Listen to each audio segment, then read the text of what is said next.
प्रस्तुत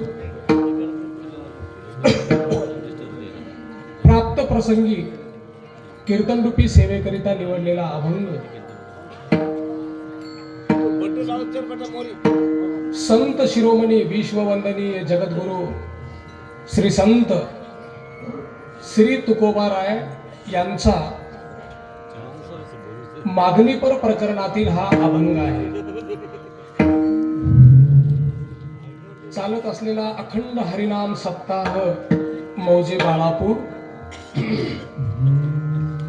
या चालत असलेल्या अतिशय उत्साहामध्ये थाटामध्ये चालत असलेला आनंदात चालत असलेला अखंड हरिनाम सप्ताह या सप्ताहातील आज 5वा दिवस, चौथा आहे का, 5व्या दिवसाची कीर्तन रूपी सेवा माझ्या वाट्याला आली. या सेवेकरिता हा जगद्गुरु तुकोबारायांचा अभंग घेतलेला आहे. विठाला विठा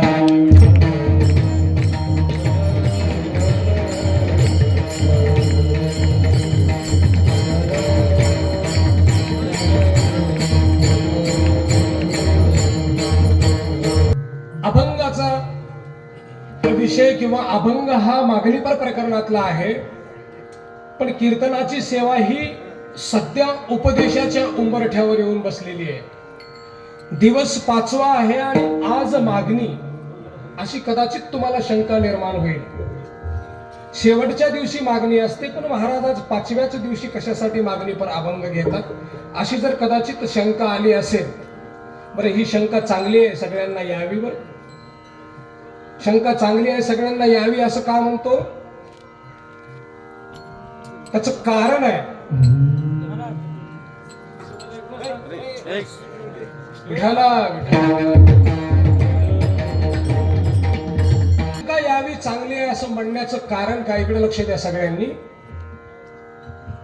आज अभंगाचा 5वा दिवस आहे. महाराज 7व्या दिवसाचा शेवटचा अभंग मागणीपर प्रकरणातील अभंग आज का घेतात अशी तुम्हाला शंका येणे म्हणजेच याचा अर्थ असा होतो की तुमचं कीर्तनावर आणि अभंगाकडे लक्ष आहे. म्हणून मला समाधान वाटतं की अशी जर शंका असेल तर श्रोते जागृत आहेत, श्रोत्यांचं लक्ष आहे अभंगाकडे, कीर्तनाकडे, असं समजायला हरकत नाही. विठाला विठा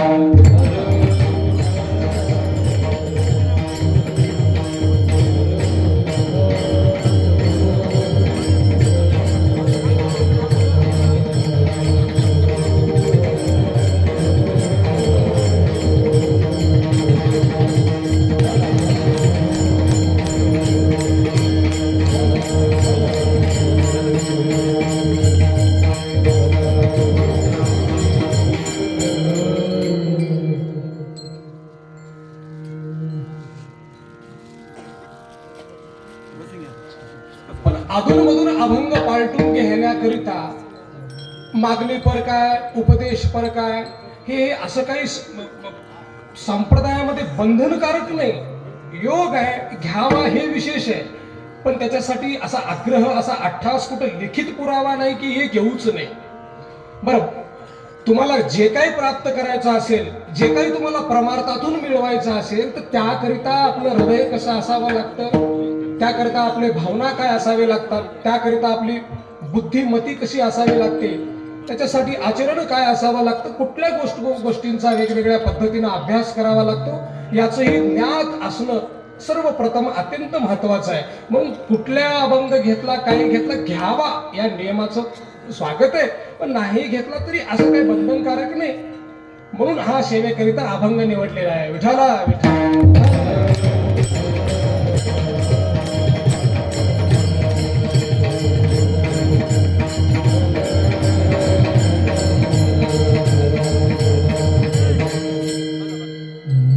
जगद्गुरु तुकोबाराय सगळ्यांनी लक्ष लावून ऐका. एक अर्धा तास मी तुम्हाला अभंगावरती बोलेल. थोडी प्रस्तावना तुम्ही काळजीपूर्वक ऐका, तुम्ही लक्ष लावून माझ्याकडे ऐका. जर ऐकणं संपल्यावर मला कोणीही उठून विचारावं की महाराज कीर्तन मला समजलं नाही, इतकी गॅरंटी देतोय तुम्हाला मी. फक्त तुमचे कान इथं असू द्या. काही माणसं कान घरी ठेवून आलेले असतात, घरी ठेवून येतात माणसं, काही काही कान. काही माणसं म्हणतील कान सोबतच आहेत ना महाराज, घरी कशाला ठेवू? हे आतड्या कातड्याचे वरून दिसतात ते कान म्हणत नाही मी. म्हणजे बसताय तुम्ही शरीराने इथं, पण तुमचं मन बुद्धी चित्त घरी जर असेल तर त्याला मी कान नाव देतोय. हे उगे कातड्याचे कान घेऊन इथं बसलात पण ध्यानच नाही, माऊली म्हणल्यासारखं चित्त नाही ना आम्ही, तरी ते व्यर्थ. तुमचं मन बुद्धी जर इथं मंडपात नसेल, काही काही वेळेला माणसांना धोका होतो पहा. खूप याचे शिकारी याचे बळी पडतात माणसं. कीर्तन श्रवण करायला येतात, पण घरी जाऊन जर थोडं पाठीमागे विचार करून त्यावर मंथन करून बघितलं तर एकही गोष्ट आपल्या जवळ राहत नाही. बघा किती लोक याचे बळी पडतात, काहीही लक्षात राहत नाही. रात्री महाराजांनी काय म्हणलं याबद्दल एक शब्द आपल्याला न बोलता येणं म्हणजेच याचा अर्थ आपण कान घरी ठेवून गेलो होतो रात्री कीर्तनाला, इतकं लक्षात घ्यावं. विठाला विठाला.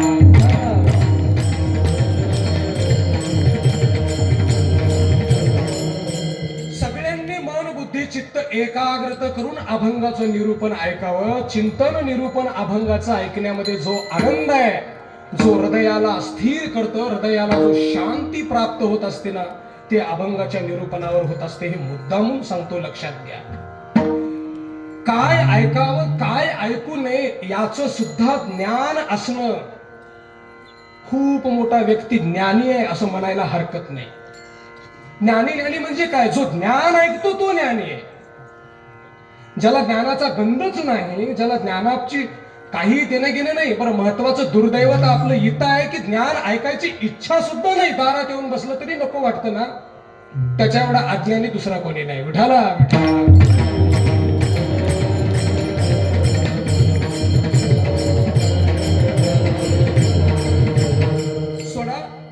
तुकोबाराय या अभंगामध्ये देवाकडे अतिशय स्पष्ट पद्धतीने, स्वच्छ पद्धतीने देवाकडे संगतीची मागणी मागतात. लक्ष लावून आहे का प्रत्येकाने?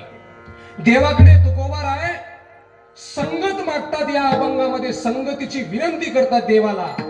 तर तुकोबारायांसारखा संत, तुकोबारायांसारखा महात्मा, तुकोबारायांसारखे महापुरुष जेव्हा देवाकडे जाऊन आवर्जून संगतीच्या बाबतीमध्ये बोलतात, तुकाराम महाराजांसारखे श्रेष्ठ व्यक्तिमत्व असणारे संगतीच्या संदर्भात देवाला बोलतात, तर तुम्ही आम्ही लक्षात घ्यायला हरकत नाही की जीवनामध्ये संगती किती महत्वाची आहे. विठाला विठाला.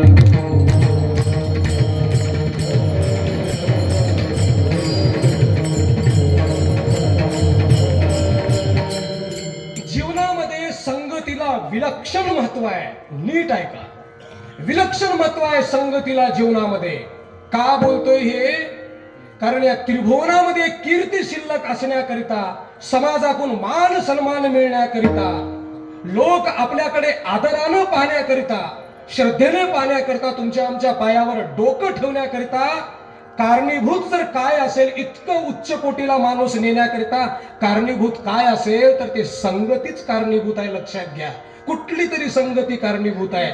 आणि याच्या उलट पहा, जीवन बर्बाद करण्याकरिता, जीवन विध्वंस्त करण्याकरिता, तुम्हाला नामशेष करण्याकरिता, बदनामीचं जीवन जगण्याकरिता, रस्त्यावर येण्याकरिता सुद्धा जर कारणीभूत काय असेल तर संगतीच आहे. म्हणून तुकोबाराय देवाकडे संगतीबद्दल बोलतात. विठाला.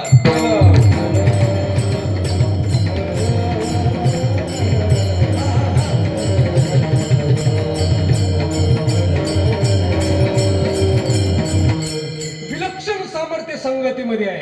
मुद्दामून ऐकून ठेवा हा विषय. विलक्षण सामर्थ्य संगतीमध्ये आहे. संगती ही जीवनातील निर्णायक वस्तू आहे. निर्णायक पॉइंट म्हणजे संगती आहे. सत्याचा साक्षात्कार करून देण्याचं काय कारण असेल तर ते म्हणजे संगती आहे. सत्याचा साक्षात्कार करून देणे म्हणजे संगती आहे. आणि जीवनाचा सत्यानाश सुद्धा करायला संगतीच कारणीभूत आहे. कधीही विसरू नका. विठाला.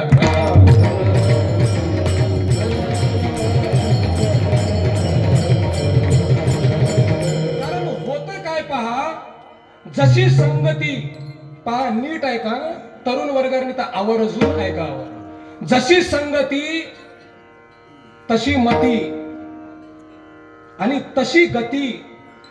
जर संगती चांगली नसेल तर सरळ सरळ अधोगती आहे. याच्याशिवाय दुसरा पर्याय शिल्लक नाही. विठाला.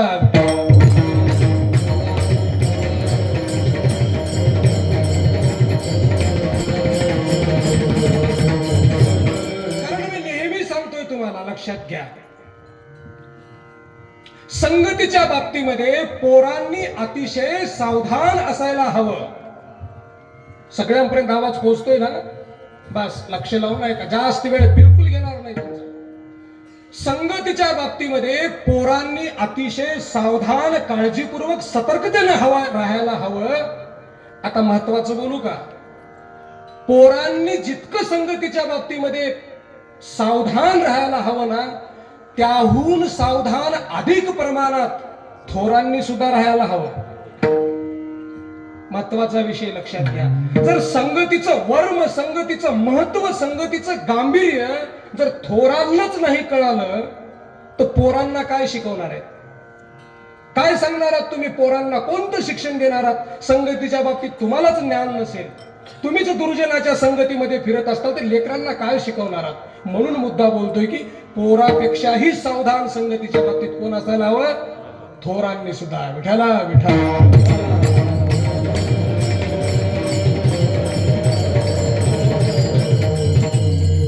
संगत कोणाची केली यावर पुढील जीवनाची वाटचाल अवलंबून आहे. महत्वाचा मुद्दा आहे संगत.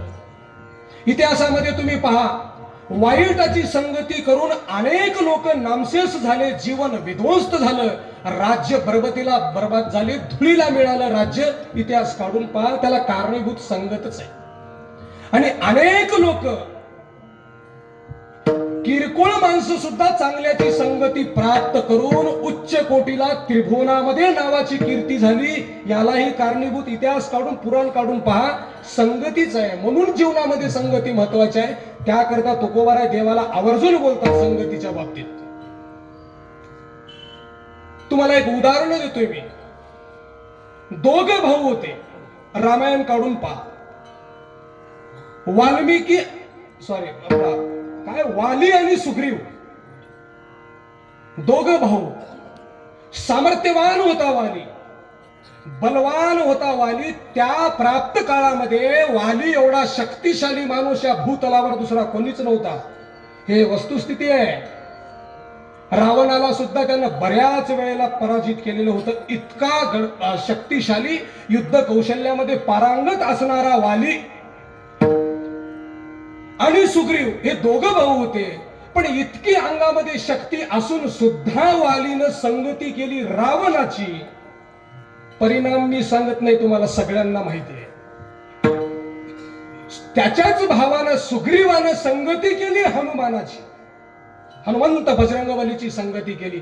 रावणाची संगती करणाऱ्याला प्रभू श्री रामाकून वध करावा लागला रामाला, आणि हनुमंताची संगती करणाऱ्याला प्रभू श्रीराम जीवनात मिळाले. यापेक्षा संगतीचं दुसरं उदाहरण काय?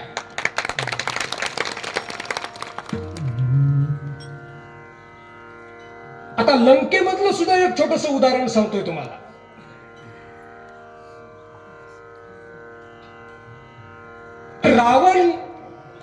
रावणाला दोन भाऊ विशेष. किती आहेत मला हे खुलासा करत बसायचं नाही. प्रमुख दोन, कुंभकर्ण आणि विभीषण. इतका मुद्दा घेऊ आणि पुढे जाऊ.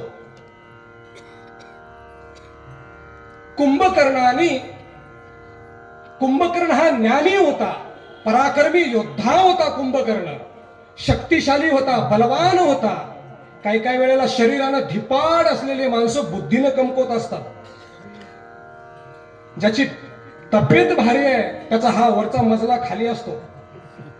पण या गोष्टीला अपवादात्मक कुंभकर्ण होता. कुंभकर्ण जितका शरीरानं भारी होता तितकाच बुद्धीनं सुद्धा हुशार होता कुंभकर्णाने अनेक वेळा रावणाला जाऊन सांगायचा प्रयत्न केला की महाराज दादा, हे पराक्रमाचं हे शौर्याचं काम नाही.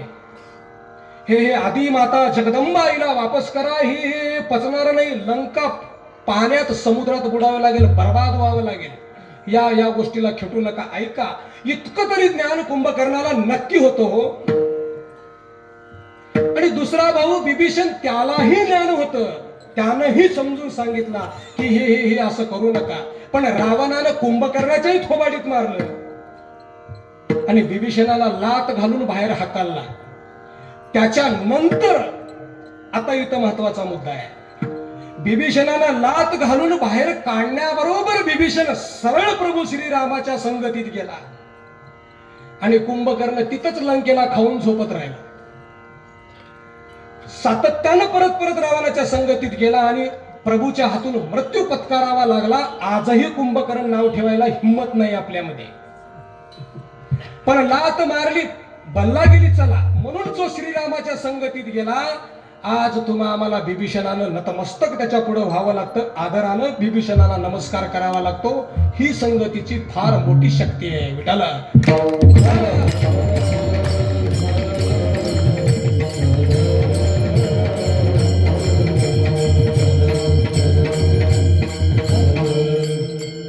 दुर्जन माणसाच्या संगतीमध्ये जर गेलात तुम्ही, लक्ष लावून ऐका, जास्त वेळ बोलणार. दुर्जन माणसाच्या, व्यसनी माणसाच्या, निंदक माणसाच्या संगतीमध्ये तुम्ही गेलात तर उभं आयुष्य तुमचं बर्बाद होत असतं. लक्षात घ्या, बर्बाद.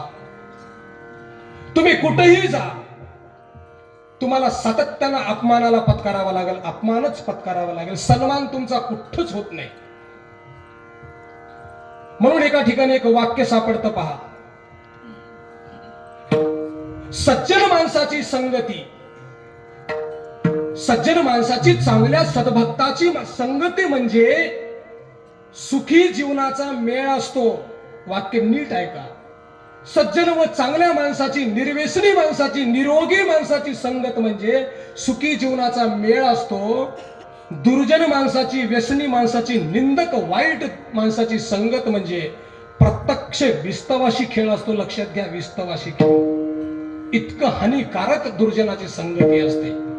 एका ठिकाणी सुभाषितकार सुद्धा बोलतात, अहो दुर्जन संसर्गात मानहानी पदे पदे पावको लोह संगेन मुदगर्रे रविहन्यते. काय म्हणतात कळलं का तुम्हाला? सुभाषितकार सांगतात, दुर्जनाच्या संगतीत जर तुम्ही गेलात तर तुम्हाला सातत्यानं अपमान पत्करावा लागतो, सन्मान होत नाही. विनाकारण तुम्ही चोराच्या संगतीत जा, तुम्ही काही जरी नाही केलं तर पोलीस स्टेशन मध्ये त्याच्या सोबत दंडे खावायला लागतात आपल्याला. विनाकारण मी केलोच नाही, ते माहिती नाही, होतच ना सोबत, तुला त्याच चाकोरीत धरणार. म्हणून तुम्ही कुठेही जा, दुर्जन माणसाच्या संगतीत कधी राहू नये. सुभाषितकार बोलतात, एखादा लोहार लोखंड गरम करतोय, लाल झालं लोखंड की त्या लाल झालेल्या लोखंडावर हातोड्यानं मारतोय तो लोहार. पण गंमत कशी आहे बघा, मारतोय लोखंडाला हातोड्यानं, लोखंडाला मार देतोय त्या हातोड्याचा, पण त्या लोखंडाच्या संगतीत गेल्यामुळं विनाकारण तो हातोड्याचा मार लोखंडाच्या सोबत अग्नीला सुद्धा खावा लागतो. का? लोखंडाची संगत केली म्हणून. याही पुढे सुभाषितकार बोलतात, शास्त्रकार बोलतात, वरम पर्वत दुर्गेशु भ्रांतम वनचर्य सह न मूर्ख जन संपर्कम सुरेंद्र भुवनेश्वपी. हे काय गोड सुभाषितकारांचं मत आहे. सुभाषितकार सांगतात, शास्त्रकार बोलतात, हे खाली पद प्रतिष्ठा खुर्ची हे असले दुर्जन माणसाला जर असेल तर ते संगत सोडा हो म्हणतात. एखाद्या वेळेस जंगलातल्या हिंसक प्राण्यासोबत मैत्री करा चालेल. वाघ, सिंह, हत्ती जंगलामध्ये जे असतात हिंसक प्राणी यांच्या सोबत मैत्री करा चालेल, पण दुर्जनाची संगत मात्र चुकून करू नका. का? दुर्जनाच्या संगतीत खाली तर सोडा येतं. इंद्र दरबार जरी मिळाला ना दुर्जनाच्या संगतीत, स्वर्ग जरी मिळाला तरी तो त्यागून टाकावा. का? तिथं केवळ आणि केवळ धोकाच आहे, अपमानच आहे, मान कुठंच नाही. विठाला विठाला.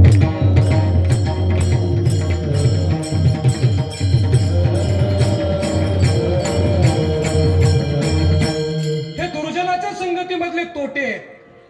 सज्जनाची संगती करा, चांगल्या माणसाची संगती करा, जीवनाचं कल्याण झाल्याशिवाय राहत नाही. जीवनाचा उद्धार होतो, सात्विक बुद्धी प्राप्त होते चांगल्याच्या संगतीमध्ये. आता चांगल्याच्या संगतीतला सुद्धा फायदा शास्त्रकार बोलतात, जाट्यम धियो हरती सिंचिती वाची सत्यम मानो नतिम दिशती पापमपा करोति चेतः प्रसादयति दिक्षु तनोति कीर्तिम सत्संगती ही कथयकिम न करोति पूसाम. शास्त्रकार किती सुंदर बोलतात पहा.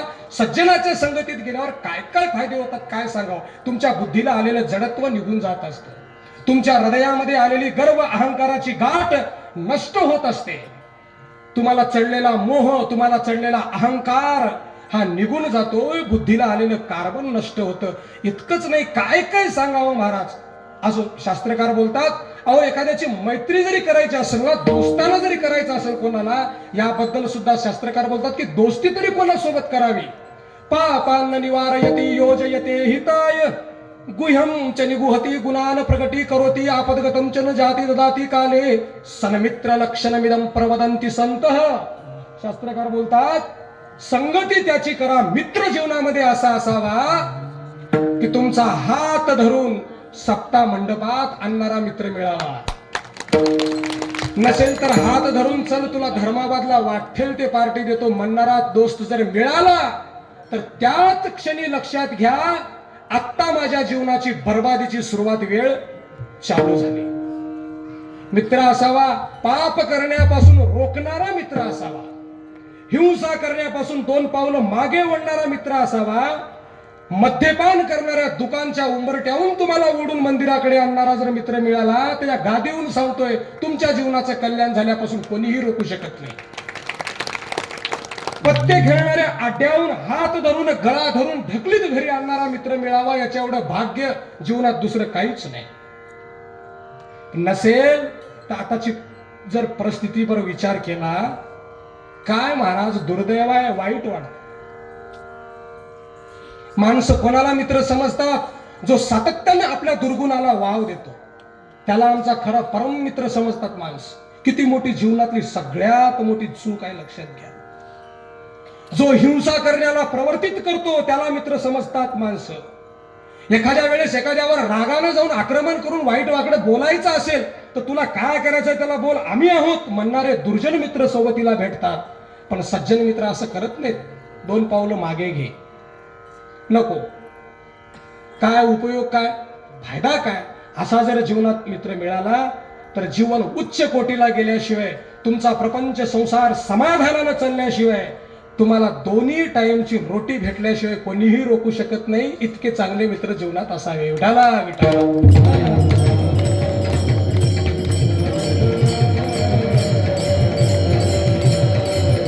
सज्जन माणसं काय करतात? सज्जन माणसं सातत्यानं तुम्हाला योग्य मार्गदर्शन करतात. याबद्दल सुद्धा सुभाषितकार बोलतात, छाया मल्लस्य कुर्वन्ति तिष्ठन्ति स्वयमातपे फलान्यपि परार्थाय वृक्षाः सत्पुरुषायव.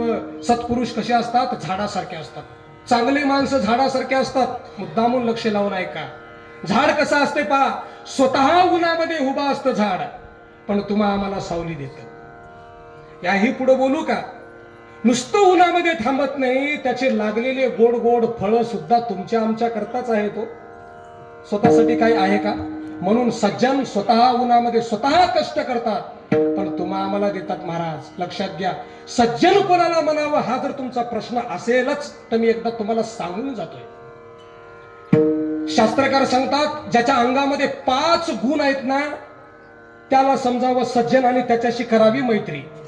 कोणते 5 गुण आहेत? एकदा भजन करा प्रामाणिकपणाने टाळ्या वाजवून. बरं मी एक मुद्दा म्हणून बोलतो ऐका. ज्यांना ज्यांना हात आहेत त्यांनीच टाळ्या वाजवा.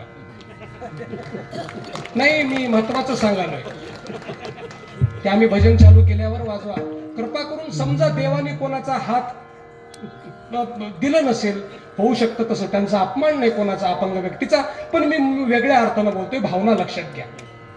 जर समजा कोणाचे हात चांगले नसतील, हात मोडले असतील, तुटून गेले असतील, काही कारण झालं असेल तर अशांनी नाही वाजवलं तरी चालते. क्षमा मागून सांगतो, तुम्हाला बळजबरी नाही. पण हात जर असून जर टाळ्या वाजवत नसेल कोणी तर मात्र उद्या हात मोडू शकतात याची खात्री घ्या. उद्या धोका आहे. म्हणून येणारा धोका टाळायचा असेल किंवा आता आहेत हात म्हणून वाजवायचा असेल तर सगळ्यांनी एकदा भजन करा. विठाला विठ्ठल.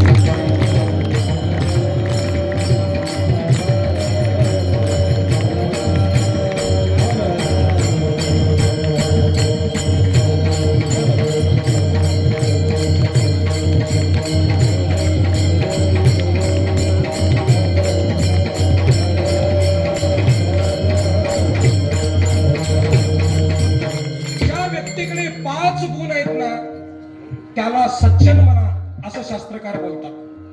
5 गुण ज्या व्यक्तीकडे आहेत त्याला सज्जन म्हणा. कोणते गुण?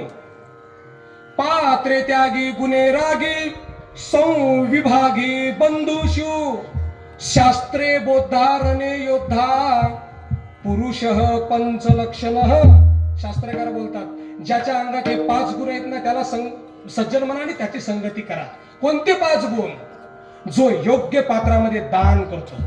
नीट आहे का? जो योग्य पात्रामध्ये दान करतो. कुठेही दान करतो म्हणत नाही मी, कारण तुम्ही कुठेही दान केलेलं हे दान पुण्यापेक्षाही काही वेळेला पापाला कारणीभूत ठरू शकतं.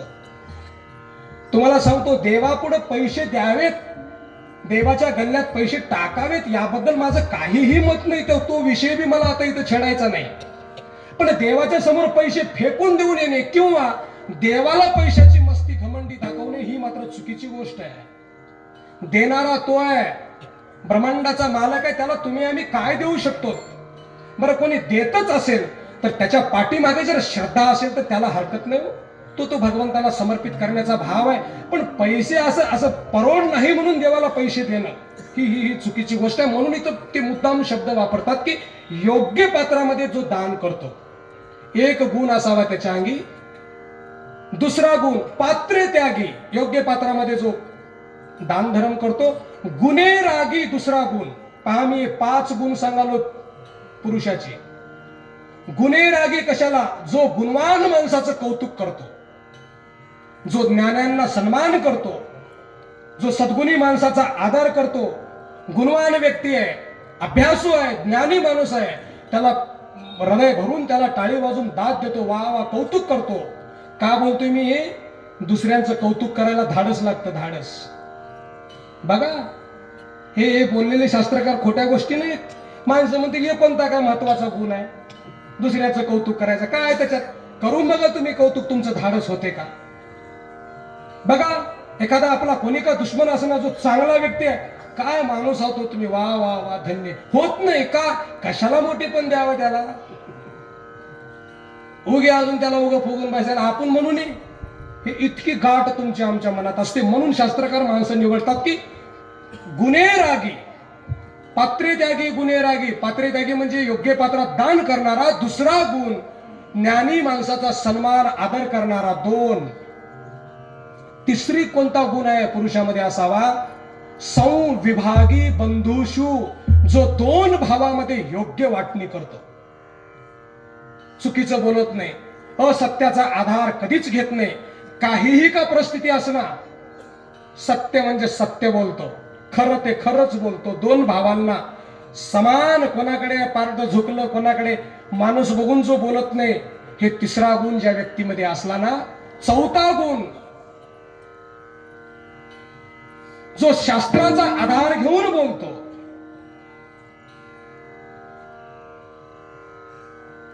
काय? पात्रे त्यागी, गुणे रागी, संविभागी बंधुषु, शास्त्रे बोधा. 4था गुण, जो बोलत असताना शास्त्राचा, पुराणाचा, सुभाषिताचा पुरावा घेऊन बोलतो, जो प्रमाण देऊन बोलतो, शास्त्राचा आधार घेऊन बोलतो. विनाकारण वायफळ काय बी बोलत नाही. माणसं काहीही बोलतात, विनाकारण बोलायचं काही बंधन नाही.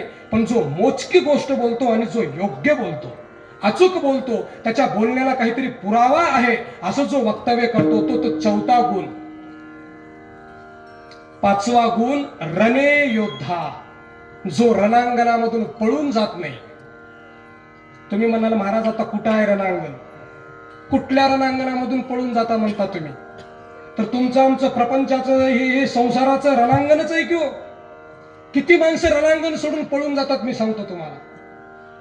बघा, संसार सहन झाला नाही, हे सगळा व्यापार, हे धंदा मला कंट्रोल झाला नाही, हे मला माझ्या बुद्धीच्या बाहेर होऊन गेले म्हणून नको त्या गोष्टी करणं, उदाहरणार्थ आत्महत्या करणं, हे रणांगणातून पळून जाणंच आहे. बहादूर माणसं पळत नाहीत, बहादूर माणसं संकटाला भीत नाहीत. लक्षात घ्या, अजिबात भीत नाहीत, सोडून जात नाहीत ते रणांगण. कितीही संकट येऊ द्या. आणि मी मुद्दामून सांगेन, कधीच संसाराच्या प्रपंचाच्या संकटाला भियायचं नाही. कोणी अपमान केलं म्हणून खचून जायचं नाही, कोणी निंदा केली म्हणून धैर्य सोडायचं नाही, कोणी तुम्हाला बोलण्यामध्ये हिणून बोललं म्हणून उदास व्हायचं नाही. काय गरज आहे? आपल्या जागी आपण खरे आहोत ना, संपला विषय. याला म्हणतात रणांगण न सोडणे. काही फरक पडत नाही. म्हणून उदास मनुष्याने कधीच व्हायचं नाही. का? आजचा दिवस उद्या नसतो, हे लक्षात ठेवा. उद्या निघवणारा दिवस वेगळा असतो, उद्या परिस्थिती काहीतरी होईल, संकट किती येऊ द्या, काहीतरी उद्या पर्याय निघल, वाट पहा. उद्या नाही परवा निघल, काहीतरी करायचं त्याच्याबद्दल. पण एकदम पाठीमागे 2 पावलं आता माझ्यानं होतच नाही हे बोलणं मात्र हे योद्ध्याचं काम नाही. हा फुलकटपणा आहे. म्हणून जो रणांगणातून पळत नाही, आणि आता युद्धाचं रणांगण घ्या, युद्धाच्या रणांगणामध्ये पण सीमेहून जो तिकून लईच गोळ्या मारतात हो म्हणून पाठीमागे पळून जाणं हे चांगलं लक्षण आहे का? म्हणून जो रणांगण सोडत नाही, असे 5 गुण जो योग्य पात्रात दान करतो, जो गुणवान माणसाचं कौतुक करतो 2, आणि 3 जो शास्त्राचा आधार घेऊन नाही 2 भावांची वाटणी समान करतो, आणि 4 जो शास्त्राच्या पुराव्यानं बोलतो 4, आणि 5वा गुण जो रणांगणामधून अडीअडचणीतून धैर्य खसू देत नाही, पळून जात नाही. असे 5 गुण ज्याच्याकडे आहेत ना, त्याला म्हणावं सज्जन, आणि त्याची घडावी संगती. जीवन महाराज अलौकिक बनल्याशिवाय राहत नाही, इतकं लक्षात घ्या. विठाला विठ्ठल.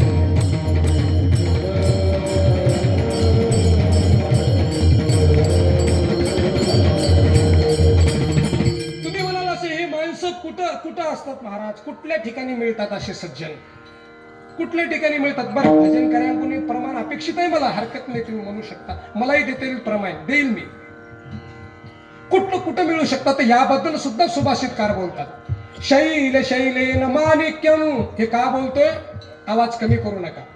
हे सज्जन माणसं सर्व ठिकाणी मिळत नाही, फार दुर्मिळ गोष्ट आहे. तुम्हाला मी परत एकदा पाठीमागे जाऊन सांगेल, दुर्जनाची संगती सहज मिळते, सहज प्राप्त होते. वाईट लोकांची दोस्ती संगत, आणि मजा तर अजून आहे हो, ते टिकते सुद्धा, काही तिला धक्का सुद्धा लागत नाही शेवटपर्यंत दुर्जन माणसाच्या संगती बरोबर. का? मनाला जे वाईट आहे ते तिथं मिळतच जाते, तुटण्याचा प्रश्नच नाही. एक दिवस भेटणार गेलं तर बेचैनी होते माणसाची. 2 बिड्या वडणारे माणसं जर एक जाऊ द्या बरं, रानाला यानं तिकडे, शेताला यानं इकडे, दिवसभर तळमळ करतात, जसं गाय वासराची वाट बघा तशी. काय झालं दिसणार गेलं, काय झालं, कुठं गेले, कसं झालं. अहो, दुर्जन माणसाची संगत सहज प्राप्त होते आणि ते टिकते सुद्धा. पण सज्जनाची संगत मग भाग्यानं प्राप्त होत असते, खूप मोठ्या प्रयासानं प्राप्त होत असते. आणि गंमत अशी आहे, झालीच एखादी प्राप्त, टिकणं मात्र महाकठीण आहे. का? सत्य बोलतात ते लोक, कठोर बोलतात, तोंडापुरतं बोलत नाही, म्हणून ते राग येतो आणि तुटून जाते ते. म्हणून सज्जनाची संगत मिळणं दुर्मिळ आणि टिकवणं तर त्याहून कठीण आहे. म्हणून हे चांगले लोक मिळतात कुठं? तर याबद्दल सुभाषितकार बोलतात, शैल शैलेन माणिक्यम मौक्तिकम न गजे गजे पावको लोह संगेन मुदगर्रे. शैल शैलेन माणिक्यम मौक्तिकम न गजे गजे साधवो नाही सर्वत्र चंदनम न वने वने. पा सुभाषितकारांचं काय किती सुंदर प्रमाण आहे. प्रत्येक पर्वतावर माणिक मोती मिळतोच असं काही नाही, प्रत्येक हत्तीच्या गंडस्थळी मोती मिळतो असं काही नाही, आणि प्रत्येक वनामध्ये चंदनाचं झाड भेटतच असं काही नाही. म्हणून गर्दी खूप लई जमली, खूप माणसं आहेत म्हणून तिथं सज्जन आहेच असं काही नाही. दुर्मिळ असतात सज्जन, फारसं प्राप्त होत नाहीत. विठाला विठ्ठल.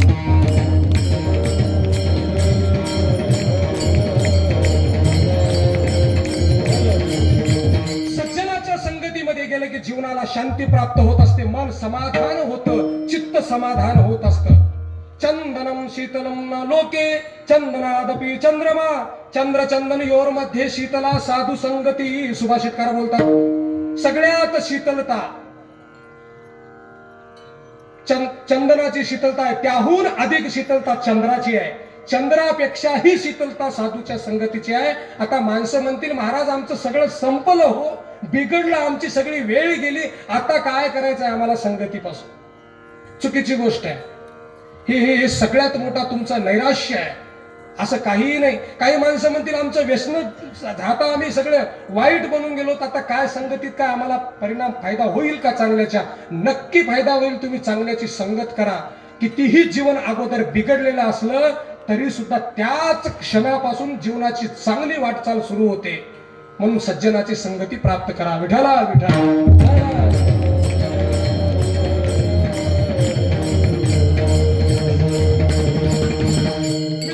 दृष्टांत सांगतोय, तुमच्या लक्षात येईल. एक साधू असं रस्त्यानं जात होते.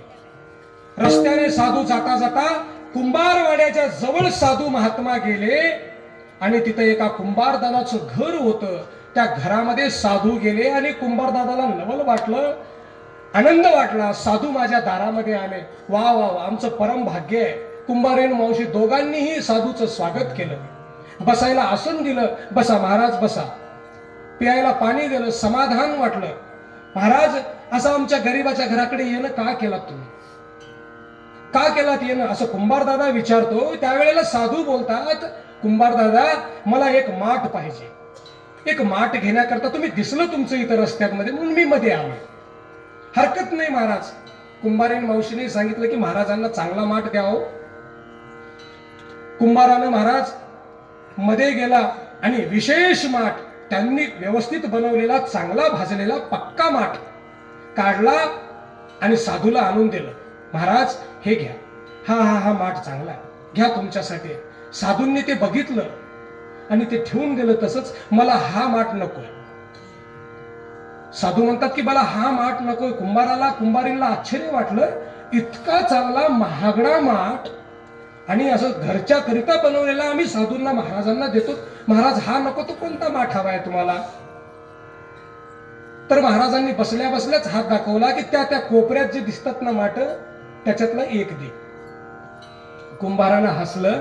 महाराज ते अर्धवट भाजलेले, कच्चे आहेत, ते फुटके आहेत, पाणी गळतंय त्याच्यातून, ते कशाला नेता? ते त्याला अहो पैसे तर सोडा, त्याला फुकट सुद्धा कोणी नेत नाही, म्हणून आम्ही ते फेकून दिलो त्या कोपऱ्यामध्ये. त्याला कशाला नेता? हे चांगलं आहे. नाही नाही नाही, मला तेच हवं आहे. आता महाराजांचा हट्ट गेला. महाराज त्या कुंभाराने त्याच्यातला एक, बघा महाराज कोणता हवा. महाराज गेले आणि त्याच्यातला एक माठ घेतले, फुटका माठ. काहीही त्याला कोणी गिराईक फुकट सुद्धा घरी नेत नाही असा माठ घेतले आणि साधू निघून गेले आपल्या आश्रमाला. जिथं राहत होते शंभू महादेवाच्या मंदिरामध्ये, तिथं गेले साधू. जाऊन त्या माठाला दोरी बांधली आणि शंभू महादेवाच्या साळण पिंडीवर असं वर बांधून ठेवलं. पाणी बांधून त्या फुटक्या माठाला वर बांधून ठेवलं. कामातून गेलेला माठ वर बांधलं, पाणी भरलं आणि तो गळका फुटका माठ थेंब थेंब थेंब थेंब थेंब थेंब शंभू महादेवाच्या मस्तकावर पाणी टाकत होता. आणि येणारे तुमच्या आमच्यासारखे हजारो भाविक महादेवाच्या साळंगपिंडीचं दर्शन घेण्या अगोदर डोकं त्या माठाला लागत होतं. म्हणजेच महादेवाच्या दर्शनाच्या आधी दर्शन लोक कोणाचं घेत होते? माठाचं. इतकं माठाचं चरित्र संपन्न वाढलं, इतकं श्रेष्ठत्व माठाचं वाढलं. कशाकरिता? फुटका माठ, कामातून गेलेला माठ एका साधूच्या संगतीत गेला आणि भगवंताच्या डोक्यावर बसला. इतकंच नाही, देवाच्या आधी लोक त्या माठाची दर्शन घेतात. म्हणून कोणी बिघडलेला असेल, कोणी कामातून गेला असेल तर अशी भावना न ठेवता साधूच्या संगतीत जा. त्या माठाप्रमाणे तुमचंही कल्याण झाल्याशिवाय राहत नाही.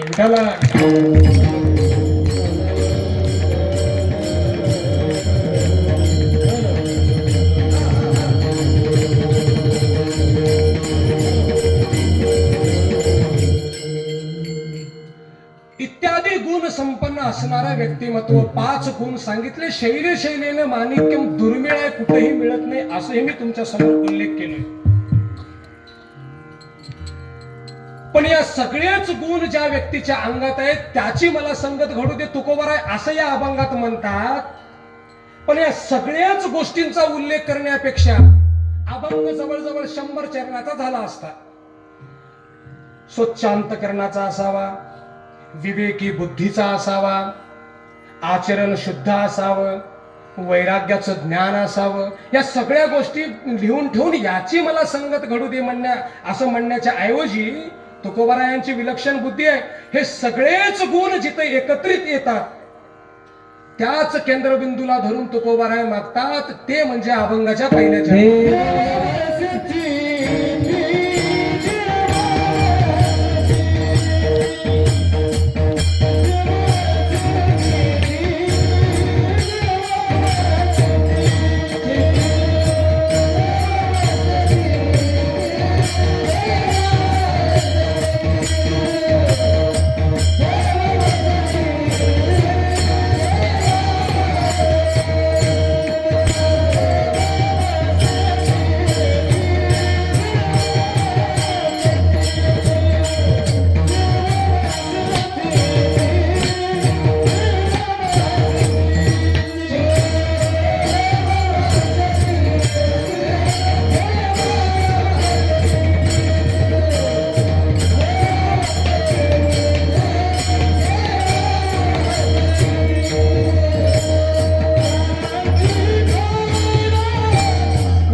सगळेच गुण जिथं एकत्रित येतात त्या शब्दाला तुकोबाराय म्हणतात देव वसे. देव वसे चित्ती त्याची मला घडावी संगती, असं तुकोबारायांचं देवाकडे मागणं आहे. देवा, तू ज्याच्या चित्तामध्ये वसलेला आहेस ना त्याची मला संगती घडू दे, असं तुकोबारायांचं मत आहे. अभंगाच्या शब्दांवर जर थोडा विचार केला 1-2 मिनिटाकरिता, सगळ्यांनी लक्ष लावून ऐका, तुमच्या सहज लक्षात येईल. तुकाराम महाराज अभंग लिहितात देव वसे चित्ती त्याची घडावी संगती. हे त्याची जो शब्द आहे ना इथला, बघा विचार करणाऱ्या व्यक्तींसाठी किती भयंकर अर्थ होतो याचा. हे त्याची चकारात्मक शब्द तुकोबाराय वापरतात. त्याची घडावी म्हणजे इथं सरळ सरळ दुसरा अर्थ होतो की याची नको. बघा तुम्ही म्हणाल की नाही मला तेच पाहिजे म्हणजे दुसरं नको, असा सहज अर्थ. पाहिजे म्हणलं तर ठीक आहे, कोणतं पाहिजे की आपल्याला तरी काय माहिती आहे, पण तेच म्हणल्यावर हे नको होतं ना सिद्ध. नाही मला ते वस्तू द्या म्हणजे त्याच्या बाजूला काही वस्तू आहेतच. तसं तुकोबाराय त्याची घडावी, कोणाची, त्याच्या चित्तात देव आहे त्याची मला संगती घडावी असं म्हणतात. पण प्रश्न असा निर्माण होतो की कोणाच्या चित्तामध्ये देव नाही म्हणावं, कोणाच्या चित्तामध्ये देव नाही म्हणावं. कोण मान्य करते माझ्या चित्तात देव नाही म्हणून? आणि ज्याने कोणी मान्य करत असेल माझ्या चित्तात देव नाही म्हणून, तर त्याला 12 तासाच्या आत जाळावं लागतं. बघा कोणी म्हणू द्या, मी काल परवा मंदिराच्या कीर्तनामध्ये एक मुद्दा बोललो. राम सगळ्यांच्याच हृदयामध्ये आहे, रामाचं अस्तित्व कोणीच नाकारू शकत नाही. हात वर करून सांगावं की मी रामाला मानत नाही. तू ज्या दिवशी रामाला मानत नाही म्हणशील ना, तात्काळ सूर्यांना कळवावं लागेल आणि तुला जाळावं लागेल स्मशानभूमीमध्ये. दुसरा पर्याय शिल्लक नाही, शिल्लक नाही. रामाचं अस्तित्व मानावंच लागतं तुम्हा आम्हाला. आत्माराम हे कोणाचं नाव आहे? उगी ठेवलंय का कोणी शास्त्र पहिल्याच्या लोकांनी? आत्माराम म्हणजे त्याचा अर्थ होतो की पुरुषाचा आत्मा हा राम आहे. बघा, आणि याच्यातला या आत्म्यातला जर राम निघून गेला तर कुठं राहिला आत्माराम? तुम्हाला जाळायला घेऊन जावं लागतं. 12 तासाच्या वर 4 घंटे सोडलं तरी गावाला जड दुर्गंधी याला फेकून द्या म्हणतात लोक. म्हणून रामाचं अस्तित्व तुम्हाला पत्करावंच लागतं. आणि ज्यांनी ज्यांनी रामाचं अस्तित्व नाकारलं त्यांनी मातीमोल झाले, बर्बाद झाले, इतिहासात नामशेष झाले, लक्षात घ्या. आणि ज्यांनी ज्यांनी रामाच्या अस्तित्वाला स्वीकार केला ते आज विलक्षण महाराज त्रिभुवनामध्ये त्यांचं नाव आहे. म्हणून तुम्ही रामाला मानलंच पाहिजे. प्रत्येकाच्या हृदयात राम आहे. बघा तुम्ही, म्हणून ते घेऊन जाताना सुद्धा माणसं काय म्हणतात? राम नाम सत्य है, राम नाम सत्य है. कशासाठी लावले ते तिथं? काय दुसरी नावं नव्हती? याचा अर्थच एवढा होतो की हे सगळं लटक आहे, हे सगळं खोटं आहे, हे शरीर, हे देह लबाड आहे, हे शरीर दिसायला ना, हे सगळं लबाड थोतांड आहे. फक्त सत्य काय? राम. म्हणून राम नाम सत्य हे, राम नाम सत्य हे, असं स्मशान भूमीमध्ये नेताना म्हणावं लागेल. पण तुम्ही कितीही मानू नका रामाला, तुम्ही रामाचं अस्तित्व कितीही स्वीकारू नका, पण मेल्यावर गाववाले तुम्हाला घेऊन जाताना तेच वाक्य बोलतात की राम नाम सत्य हे, हा लबाड होता. हेच सांगावं लागेल. म्हणून तुमच्या आमच्या सगळ्यांच्याच हृदयात देव आहे. बरं, गीतेमध्ये सुद्धा भगवंत बोलतात, अर्जुना मी नाही ऐसा ठाव दाव कोठे. मी नाही असं मला एखादं ठिकाण दाखव. मया अध्यक्षेन प्रकृती ही सूयते सचराचरम किंवा पितामहस्य जगतो माता दाता पितामह. भरपूर तुम्हाला आम्हाला श्लोक त्याच्यात सापडतील. मम माया दुरत्यया, या त्रिगुणात्मक मायेने हे ब्रह्मांड मी निर्माण केलेलं आहे सर्व. बरं, अजून एक प्रमाण देईल. विठ्ठल जळी स्थळी भरला असे, घट घट में है राम. शेकडो प्रमाण तुम्हाला आम्हाला देता येतील. म्हणून देव प्रत्येकाच्या हृदयात आहे. याही पेक्षा पुढे जाऊन बोलू का? व्यसनी, मद्यपान, व्यसनी, काय त्याला रोगी, निंदक, वाईट माणसाच्या हृदयात सुद्धा देव आहे. तुम्ही म्हणाल महाराज जरा जास्तच व्हाले काही? बिलकुल जास्त नाही. बघा, तंबाखू खाणाऱ्याच्या सुद्धा हृदयात परमात्मा आहे. सज्जनाच्या सुद्धा हृदयात परमात्मा आहे, दुर्जनाच्या हृदयात आहे. कसा आहे? अरे त्याच्या हृदयामध्ये आहे म्हणून तर त्याचे हातपाय हलतात. तंबाखू घ्यायला पानपट्टीवर जायला तरी पाय चालावं लागतील ना. देव नाही कसं सगळ्यांच्या हृदयात? सगळ्यांच्याच चित्तामध्ये देव आहे. मग तुकोबाराई तर त्याची घडावी म्हणून इथं दोन गट का पाडतात? इतकंच मुद्दा बोलणार आहे, आता पुढे जाणार आहे मी. का म्हणतात? इकडे देव म्हणतात की मी सगळ्यामध्ये भरून उरलेला आहे, आणि इकडे तुकोबाराय म्हणतात की त्याचीच दे तू ज्याच्यात आहेस. मग कोणामध्ये नाही? बरं नाही म्हणून कोणाला म्हणावं? तुमच्यात नाही म्हणून. बरं आता असं जर असेल तर मी देवाचं तुकोबारायाचं भांडण लावायला बसलो का इथं?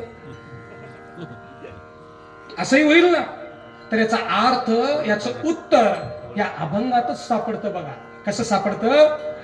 तुकोबाराय देव आशे चित्ती म्हणले नाहीत. तुकोबारायांना माहित आहे सगळ्याच्या चित्तात आहे. आशे सगळ्यामध्येच आहे, तुमच्यात आहे, आमच्यात आहे. आता आपल्या हृदयामध्ये देव आहे, आशे आहे. पण तुकोबारायाला संगत देव आशाची नको आहे, वशे पाहिजे तुकोबारायांना. आता आशे आणि वशे काय? तर तुम्हाला मी सांगतोय, सगळ्यांच्याच हृदयामध्ये देव आशे आहे. पण नामस्मरण करून, भजन करून, तप करून, साधना करून, उपासना करून, ज्यांनी ज्यांनी देवाला आपलंसं केलं, ज्यांनी ज्यांनी परमात्म्याच्या मस्तक चरणावर मस्तक ठेवून देवाच्या जवळ गेले, ते लोक देव हृदयात आशेचा वशे केले असं म्हणायला हरकत नाही. आता एक सोपं उदाहरण सांगतोय तुम्हाला. एक आंब्याचं झाड आहे, तुम्ही झाड लावलात, ते झाड आशे आहे, आशे.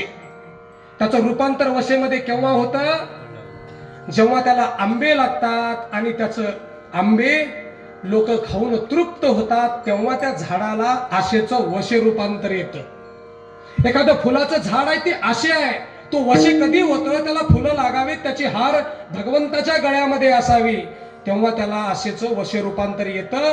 म्हणून जे माणसं, प्रत्येक माणूस जन्माला आल्यानंतर हृदयात देव आशे आहे, पण आशेचा वशे कधी होतो? ज्यांनी ज्यांनी सद्गुण स्वीकारले, विवेकी बुद्धी ठेवले, व्यसनापासून दूर राहिले, वाईट कामापासून दूर राहिले, भजन केले, कीर्तन केले, सर्वांचा आदर केले, वडीलधारील माणसांचा सन्मान केले, सगळ्यांबद्दल प्रेम बाळगले, लोकांचे कामं केले, गावासाठी तळमळ केली, अशा असणारे श्रेष्ठ माणसं यांनी आशेचा वशे केला. आणि तुकोबाराय या अभंगात आशाची नको मला, ज्यांनी ज्यांनी असा आशेचा वशे केला ना, त्याची मला संगत घडू दे. म्हणून देवाला मागतात की देव वशे चित्ती, त्याची घडावी संगती. विठ्ठला विठ्ठला.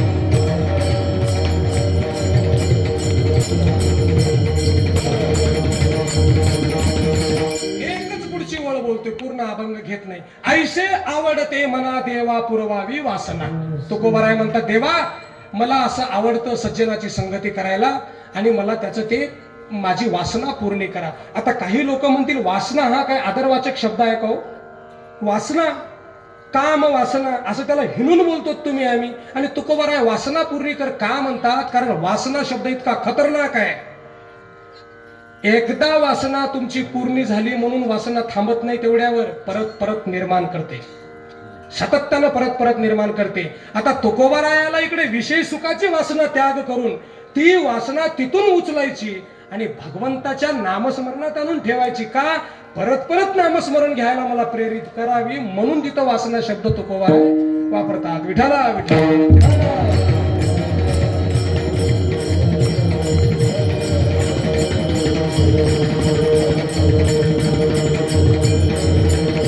म्हणून सगळ्यांनी उदार अंतकरणाने, स्वच्छ मनाने, उदार हृदयाने भगवंताचं भजन करावं, देवाचं नामस्मरण करावं. कुठल्याही देवाची भक्ती करा, कोणाचीही भक्ती करा, बिलकुल हरकत नाही. हिंदू धर्म आमचा तुमचा त्याच्यासाठी हे वैभवशाली धर्म ठरलेला आहे आपला. हे सगळं हिंदू मध्येच तुम्हाला आम्हाला पाहायला मिळते की कुठल्याही देवाला आमच्याकडे नमस्कार आहे, कोणाचाही तिरस्कार नाही. ज्यांचा आवड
माणसांनी नामस्मरण करावं.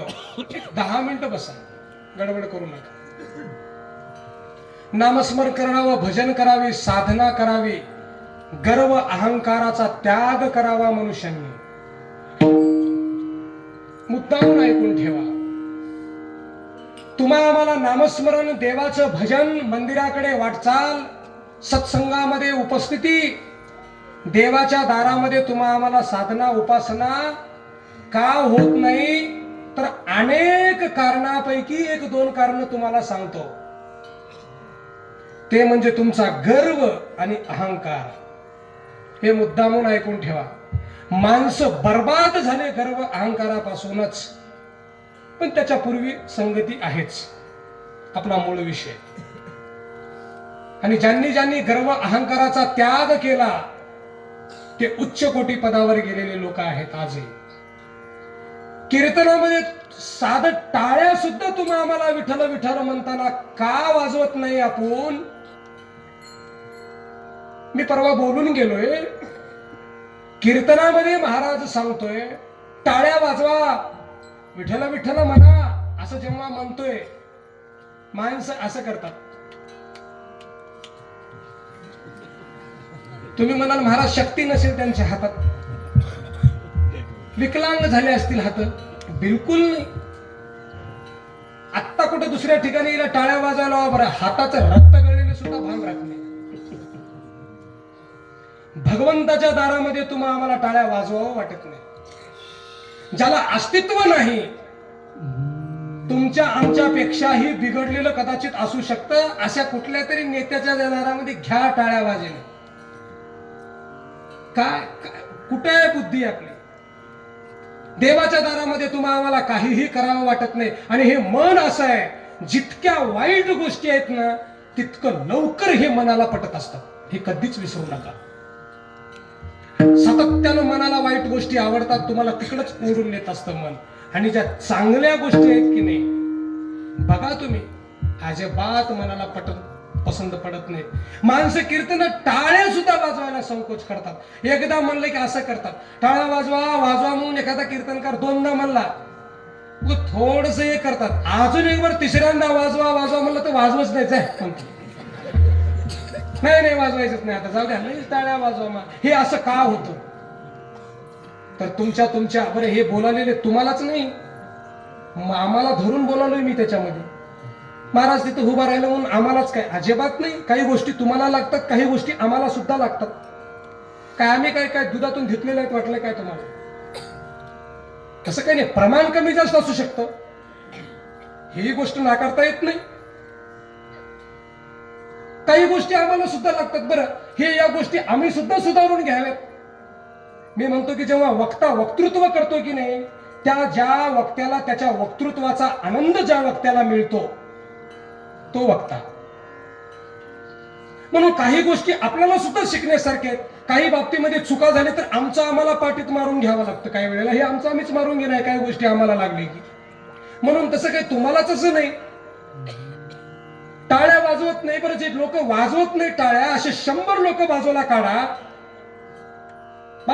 त्यांना की बाबा तुम्ही टाळ्या वाजवत नाही कीर्तनात, काय कारण आहे? तर तुम्हाला सांगतो त्या 100 लोकांपैकी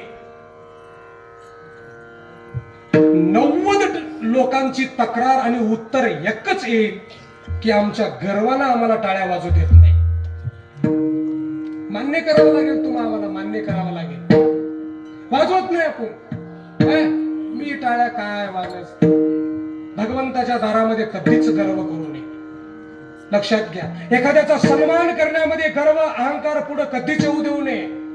एखादं चांगलं असेल ना, तोंड भरून कौतुक करावं, मनामध्ये गाठ कधीच बांधून ठेवू नये. ज्या माणसांच्या पोटामध्ये बुद्धीमध्ये गाठ असते की नाही, सारखं दिवस 24 तास परेशान असतो तो माणूस. त्याला जीवन चांगलं जगूच देत नाही ते अहंकार. तळमळ तळमळ तळमळ, घरी टेन्शन, बाहेर उगी डोक्याला ताप. कशाचा ताप आहे होती? काही महत्वाचं आहे ते, पण जमूच देत नाही तुम्हा आम्हाला. काय माणसांना तर प्रॉपर्टीचा फार गर्व असतो, फार गर्व असते काय माणसांना प्रॉपर्टीला. पण इतकं सुद्धा विचार नाही की गर्व करण्याची आवश्यकता काय. तुम्ही श्रीमंतीचं काय गर्व करू शकता? तुमच्यापेक्षा 10 पट श्रीमंत बाजूच्या गावात लोक आहेत. तुम्ही किती श्रीमंतात, किस गल्ली में गलबला आपला. आपल्यापेक्षा दुप्पट श्रीमंत दुसऱ्या गावात आहे. एखाद्याला घराचा गर्व असेल, फार मोठं, काहीही नाही, 500 मजली बिल्डिंग आहेत मुंबईला. हे आपलं काय, कशाला गर्व करायचं. प्रॉपर्टीचा कधीही गर्व माणसाने कधीच करू नये. श्रीमंतीचा, धनाचा कधीच गर्व करू नये. ज्यानं धनाचा गर्व केला त्याचं हुबा आयुष्य जळल्या जाते, हे लक्षात घ्या. काहीही प्राप्त होत नाही. काही काही माणसं असं म्हणतात ना, एखाद्या वेळेस बघा, हे दिसतं ना महाराज तुम्हाला, हे इथून ते हे सगळी ही पट्टी माझी आहे, हे पूर्ण शेत माझं आहे, हे बघा. काही सांगावं, सांगू नये असं नाही. एखाद्याला परिचय देताना सांगावं लागते आपलंच आहे, पण गर्वानं बोलण्याचं बोलतोय मी. हे सगळं माझं आहे असं म्हणावं. आणि त्यांना घरी गेले की त्या शेताला विचारा, त्याला गेला की त्या शेताला विचारा, हे शेत महाराज खरं सांगा, की यानं जे बोलून गेला आता, हे सगळं माझं आहे म्हणलं, त्याचे हात का तुम्ही. ते शेत सांगेल तुम्हाला, हे असले माझा आहे म्हणणारे शेकडो आले आणि शेकडो गेले म्हणतात. बघा शेताचं उत्तर ऐकून बघा तुम्ही जाऊन. हे याच्यासारखे बोमा मारणारे शेकडो गेले. का हो असं का म्हणता. हे काही वर्षापूर्वी याचा बापही असंच बोंबलत होता, माझा आहे माझा आहे माझा. कुठं आहे की म्हातारे दिसणार गेलं हो म्हणून शेत गेलं, ते जाळले हो त्याला. त्याचा आजोबा बी म्हणत होता हो इथं येऊ, हे माझा आहे. मग ते तर म्हातारा दिसत नाही गेलं, खूप वर्ष झालं गेलं. त्याच्यावर हराळी वाढली, ते कुठं राहिला. कोण कोणाचा मालक आहे, कशाचा मालक आहे मला सांगा. कशासाठी गर्व करावा आपण.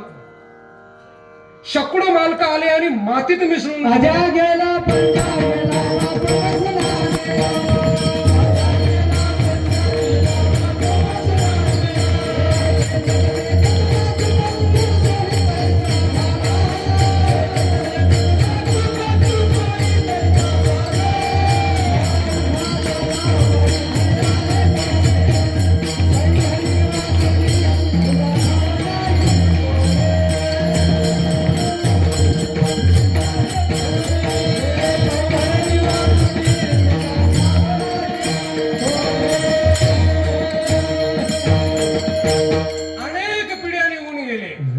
प्रमाणाला धरून बोलायचं ठरलं.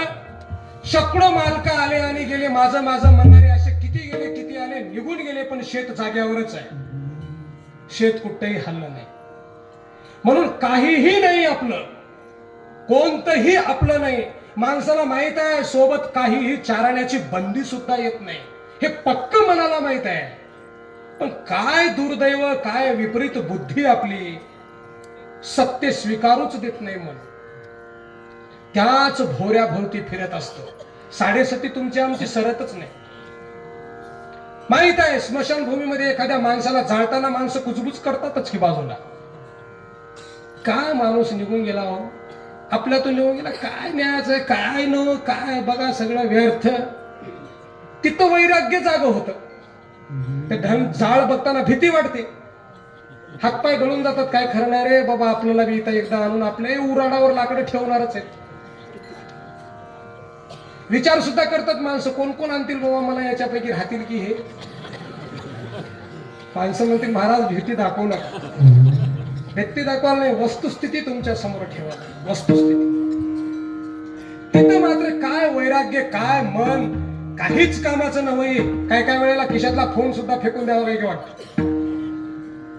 त्या गेटच्या बाहेर पडलं सुरू झाले डाव. कोणीकडे काय करावं, कोणीकडे कसं करावं, कोणाचं कसं करावं, कसं त्याच्यात काय करावं, याच्यात काय करावं सुरू झालं. काय तुम्हाला प्राप्त होणार आहे. काहीही प्राप्त होत नाही. वडीलधारील माणसांचा सन्मान करायला शिका, साधू संतांचा आदर करायला शिका. मी परत एकदा सांगेन, एखाद्याच्या पायावर मस्तक ठेवणं साधी गोष्ट नाही. काही माणसं वाकतच नाहीत खाली. काय राड आहे पाठीमध्ये, देव जाणे असेल तर ठीक आहे, पण हे काहीही नसतं. काही माणसांची वाकण्याची प्रवृत्तीच नाही, बिलकुल वाकावं वाटत नाही. महाराज आले काय, कोणी आले काय, आम्ही वाकतच नाही. नुसतं दिवसभर ताट राहून ताट राहायचं आणि संध्याकाळी सुपर सेवन गोळी खाऊन झोपायची. ताट राहून राहूनच अंग दुखलं तुझं.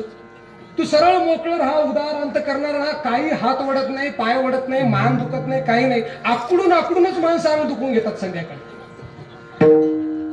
काय सांगा, काहीच वाकत नाहीत माणसं. जो व्यक्ती वाकत नाही ना, त्याच्या एवढा दुर्दैवी दुसरा कोणी नाही, लक्षात घ्या.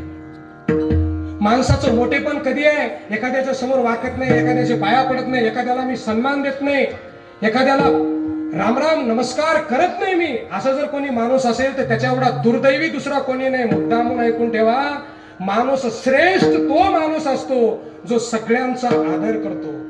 तो महान माणूस असतो, लोकांच्या पायाला स्पर्श करतो. मी मुद्दामून परत सांगतोय, पाया पडून घेणं सोपं आहे, पाया पडून घेणं फार सोपं आहे, पण दुसऱ्याच्या पायावर डोकं ठेवायला वाघाचं काळीज लागते. लक्षात ठेवा, वाघाचं काळीज लागते. साधी गोष्ट नाही, साधी गोष्ट नाही. खूप मोठं आकाशासारखं हृदय लागतं. आणि जो माणूस ठेवतो ना, जो वागतो, त्याला कधीही उभ्या आयुष्यात कमी पडत नाही. त्याच्या हृदयामध्ये लीनता असते, त्याला भगवंत प्राप्त होत असतो. इतकंच नाही, त्याला विवेकी बुद्धी असते. त्याच्या लेकरा बाळांना कसलेही संकट येत नाहीत. का? विनम्रतेचं सगळ्यात मोठं हत्यार त्याच्या जवळ आहे. गर्व करून, अहंकार करून ताणून कोणाकोणाला पुरवठ्या जाणार आहात तुम्ही? कोणाकोणापासून सुटका होणार आहे तुमची? एक दिवस तरी पाठीत खदा पडणारच. म्हणून विनम्र नम्रतेनं वागायला शिकावं माणसांनी. सन्मान मिळवून घेणं सोपी गोष्ट आहे, काही महत्वाचं अवघड नाही. मान हार टाकून घेणं सोपं आहे, पण दुसऱ्यांचा सन्मान करणे फार भयंकर अवघड गोष्ट आहे. फार भयंकर अवघड गोष्ट आहे. ती वृत्ती माणसाच्या जवळ असावी. विठाला विठा.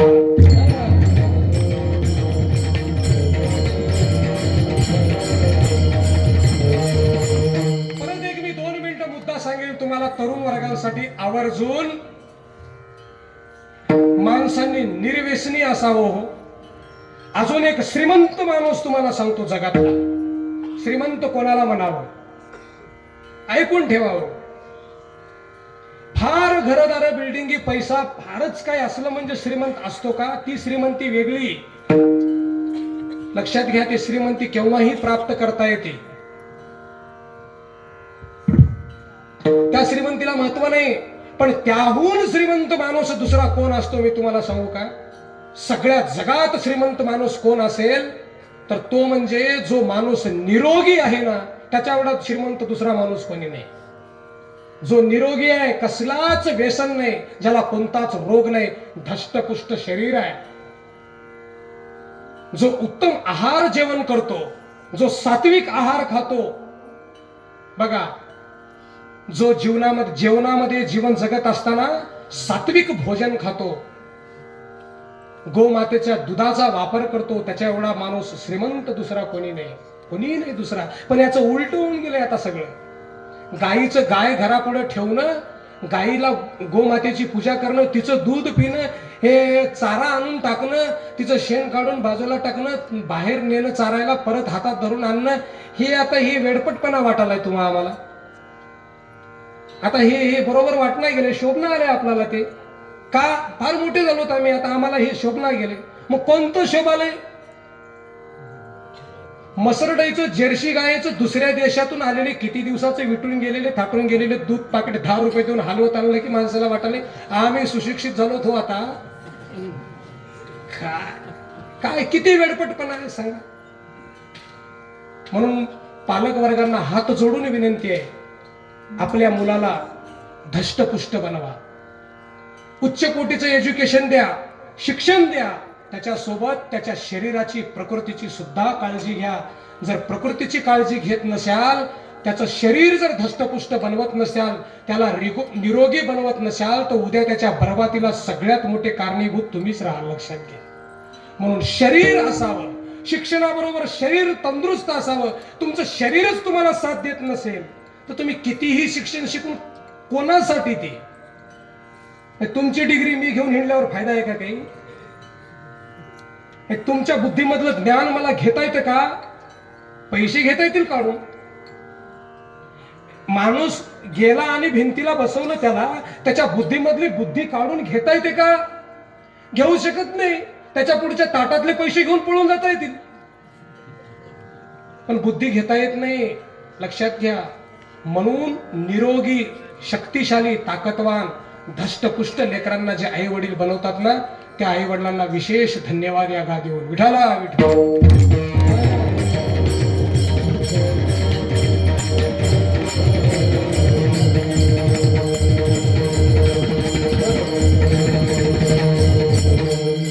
आता महाराज तसं राहिलं नाही, तरुण वर्ग शक्तिशाली नाही होत. बघा तुम्ही, बिलकुल नाही. तुमची आमची ताकद कुठं बर्बाद होऊन चालली? तंबाखू खाण्यामध्ये, बिड्या वळण्यामध्ये. काय हे मला सांगा तुम्ही. मी परत एकदा मागे बोलेल, हे जे माणसं व्यसनी होतात ना, याला सुद्धा कारणीभूत संगतच आहे. बघा, मागचा मुद्दा तुम्हाला एकदा सांगेल मी एका मिनिटात. संगतीच कारणीभूत आहे. जे माणसं दररोज 2-2 कट्टे ओढतात की नाही बिडीचे, जे 2-2 कट्टे ज्यांना पुरत नाहीत, त्यांना एकदा विचारा तुमची सुरुवात कशी झाली. हे पराक्रम जे तुम्ही करताना दररोजचा 2 कट्ट्याचा, हे याची सुरुवात कधी झाली हो विचारा. काय त्यांना काय नवीन सुरुवातीला गणेश कट्टा डब्बी घेऊन ओढायला शिकला नाही त्यानं? मग कशी झाली सुरुवात? तर त्यानं तुम्हाला तेच सांगेल, अमुक अमुक माझ्या सोबत राहत होतो, त्यानं कधी कधी 2 पेटवत होता, मला 1 देत होता. तिथून जे सुरू झालं तर काय सांगाव, थोबाड नासून गेले तरी अजून पाहिजेच हो. संगतीचा परिणाम आहे. हे नको ते लोक पिणारे, खाना, मद्यपान, हे कुठून शिकले महाराज? कोणाची तरी संगती तुम्हाला आम्हाला प्राप्त झाली, म्हणून संगतीचं विशेष परत महत्व इथं तुम्हाला आम्हाला दिसतं. विठाला विठाला.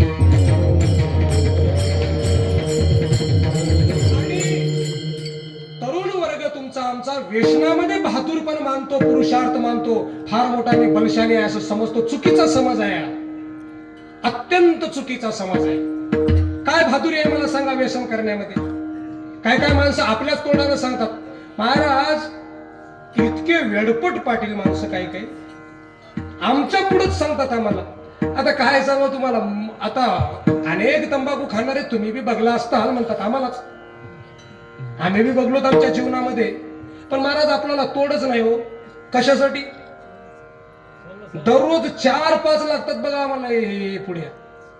काय सांगा, पुष्कळ खाणारे बघलो, पण ते जमते बी आम्हाला कसं की बहादुरी आहे ही. काय मोठं कोणता पुरुषार्थ केलास का? म्हणून व्यसन करणे, तंबाखू खाणे, बिड्या वळणे, मद्यपान करणे बिलकुल बहादुरीची गोष्ट नाही. हे काही बहादुरी नाही. मद्यपान करणे सोपं आहे, पण व्यसन सोडून देणं महाभयंकर काम आहे. शिकायला नेट नाही, सोडायला 4 नाड्या एका जागी येतात. सोडू शकत नाहीत माणसं. हे बिडी ओढणं बहादुरी काम नाही, पण बिडी सोडणं महाबहादुरीचं काम आहे. महाबहादुरीचं काम आहे. काय काय माणसं निश्चय करावा लागतो व्यसन सुटायला. तरुणांनी ऐका, असेलच व्यसन तर बिलकुल सोडून टाका तुम्ही, काही त्याच्यात हे नाही. पण त्याच्यासाठी निश्चय असावा लागतो मनाचा. ज्याचा मनाचा निश्चय नाही, मी बहादूर पण का म्हणतोय, माणसं सकाळी सोडून दुसऱ्या दिवशी सुरू करणारी माणसं आहेत. म्हणतात माणसं आजपासून बिड्या, काय काय लोकांचं तर लई विचित्र काम असते. परवाच्या दिवशीपासून मी बिडी सोडणं बांध. अरे वा, चांगलं झालं हो, बरं झालं एक माणूस आला आपल्यात सज्जन, सोडून द्याला परवाच्या दिवशीपासून. मग काय करतो तो? आता मग कशाला ओढाला तो तुम्ही? नाही महाराज, आता परवाच्या दिवशी सोडालो, आता 2 दिवस घेवाव जास्त ओढून. नाही, आता येणाऱ्या एकादशीला पंढरपूरमध्ये तंबाखू चंद्रभागेत सोडून देणार आहे बघा. हे घाणेरडं तिथे येऊन चंद्रभागेत टाकायचं, काय बुद्धी आहे?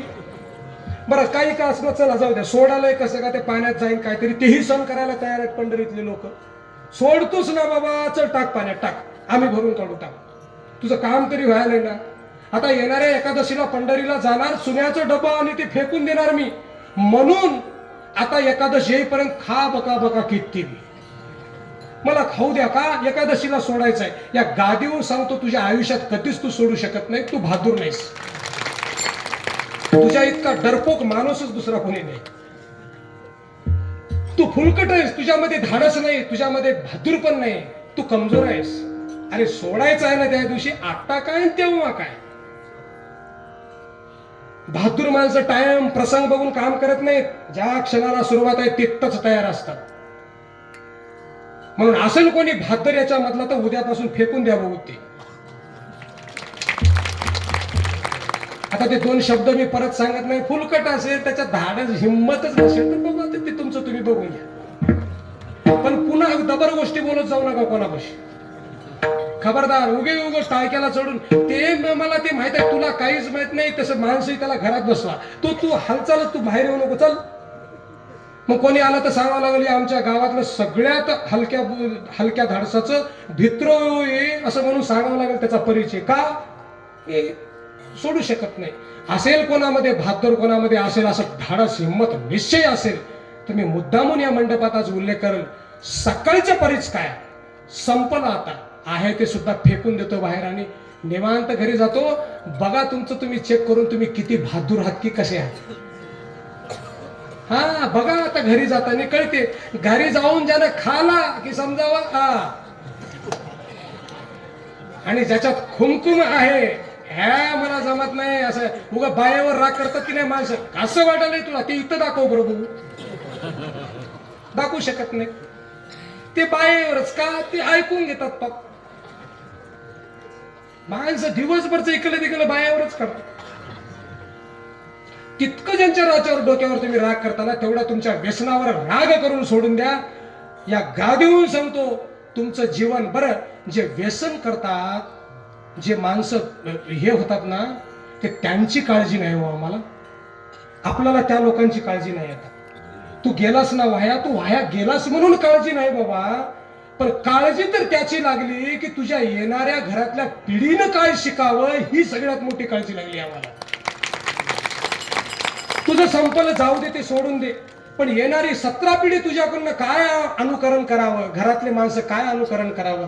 काय माणसं विनाकारण लेकरांना शोधतात, हे बाळा ते सोपाची पुडी फेकून दे म्हणत असताना याच्या तोंडात बिडी चालूच आहे. ते लेकरू म्हणत नाही, जरा खेळण्याच्या नादात राहते. ते पोरगज म्हणलं तर तुझी बिडी जळत जळत लाल दोरा क्रॉस करून मध्ये गेली तरी फेकायला तयार नाहीस. तू मला सोपाची बिडी सोड म्हणतोस, तुला काय कळते? काही वाटत नाही, उलट लेकराला थापड मारतील अजून. हे तू काय शाना झालास रे बोलायला. लेकरांना मी पहिलंच बोललो की थोरांनी सावधान असायला. तुम्हा आम्हाला कोणी सांगत नाही व्यसनाबद्दल, तुम्हा आम्हाला दुर्बुद्धीबद्दल कोणी बोलत नाही, तुम्हा आम्हाला सत्य वस्तुस्थिती कोणी सांगत नाही. लक्षात घ्या, फार मोठा याचा एक अभाव निर्माण झाला. म्हणून व्यसनाच्या अधीन न जाता व्यवस्थित सत्कर्म करावे, गर्व अहंकार नाही करावा कधीही कोणाचा. आणि विशेष माता भगिनींना, इथं जे पुरुष मंडळी आहेत, आई वडिलांना माझ्याकडून धन्यवाद. तुम्हाला असे देईल. बरं, तुम्हाला एक आव्हान सुद्धा मी असं करेल, आपण किती सावध आहोत बघा. किती पालकांनी आपल्या लेकराला हाताशी धरून कीर्तनाला आणलं हो. सगळी इथं वयोवृद्ध माणसं आहेत. काही असतील म्हणा, मी नाही म्हणत नाही, पण किती बापांनी, किती वडिलांनी आपल्या पोराला हाताला धरून कीर्तनाला आणलं मला सांगा. आम्ही कीर्तन करायला उगं शिकलो नाही, या परमार्थामध्ये, या भजनामध्ये उगा आलो नाही. आमच्या वडिलांनी आम्हाला मंडपात घेऊन गेलेले आहे, ती पुण्याही आमच्या पाठीमागे आहे. किती पालकांनी आणलं आपल्या पोराला घेऊन जाय, आणि ते पोरं तरी आता पालकाचं कुठं ऐकतं. चल की रे कीर्तनाला बाळू, ए मला झोप आली, तुम्ही जा, तुम्ही मला झोप आली, सोडून देऊन निघून यायचं झालं. आता इथं आई वडील मंडपात आहेत, पण पोरं घरी टीव्ही पाहतात. हे सगळ्यात मोठं तुमचं आमचं दुर्दैव आहे, सगळ्यात मोठं दुर्दैव आहे. पण पोराला इथं आणायला हवं. झोप आली ना तुला, चल तिथं मंडपात झोपू द्या. काहीही माझ्यासारख्या कीर्तनकाराकडून हरकत नाही. इथं झोपवा लेकर. आता लेकर झोपवा म्हणजे चांगले धनके येऊन झोपू नका इथं. म्हणजे खरंच कीर्तनात झोपू शकतात. होऊ शकतं लहानपणी विषय लक्षात येत नाही, त्यांना गांभीर्य कळत नाही, झोपतात छोटे छोटे लेकर, हरकत नाही. इथं झोपू द्या. का झोपू द्या म्हणतोय मी, तेही उत्तर आहे का. इथं झोपेमध्ये चांगलं ऐकशील, इथं चल झोपेमध्ये इथं चांगलं ऐकशील, पण घरी जागा राहून वाईट बघशील, त्याच्याकरता इथं घेऊन या. घरी ठेवू नका लेकरांना. आणि तुम्हाला सांगतो, उच्च कोटीचे संस्कार द्या लेकरांना.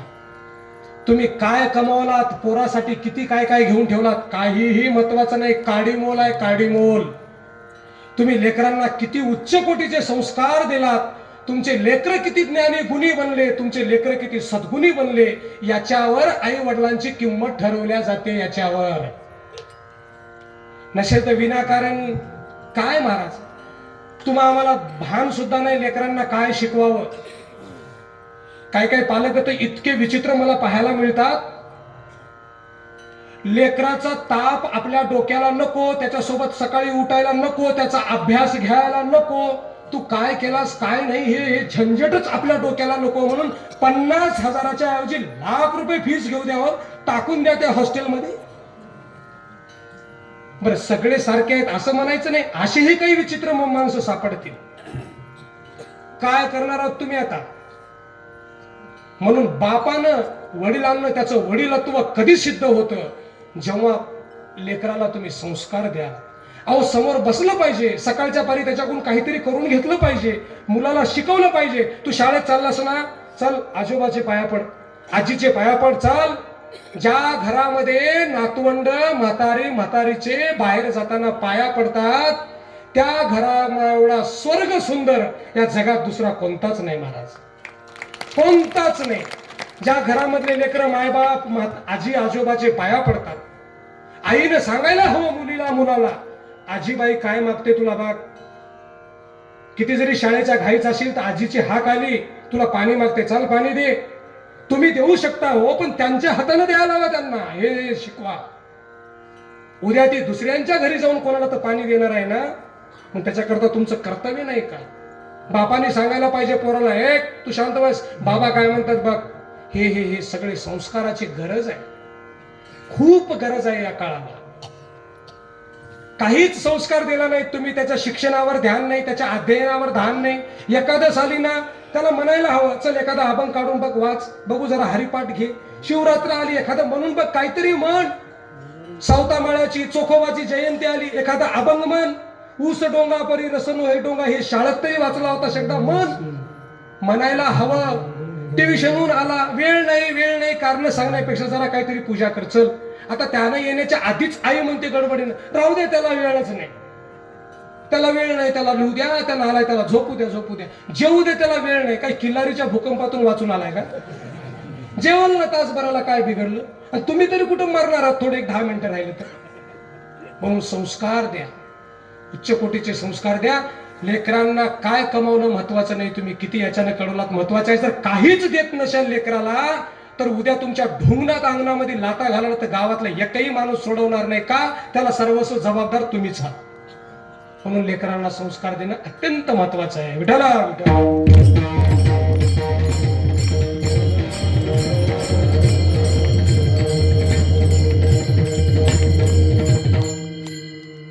11 वाजत आले, 3-4 मिनिटं बाकी आहे. तर आता सेवेला इथं थांबवणं माझं कर्तव्य आहे. म्हणून अभंगामध्ये तुकोबाराय बोलत असताना मी बोलत गेल्यावर तुम्ही ऐकत गेल्यावर 12 वाजता, त्याला तसं नाही, वेळेचं बंधन. 11 वाजताय. तुकोबाराय या अभंगामध्ये त्याकरिता तुम्हा आम्हाला संदेश देतात की देवाकडे मागायला गेल्यावर चांगली संगती मागा. का?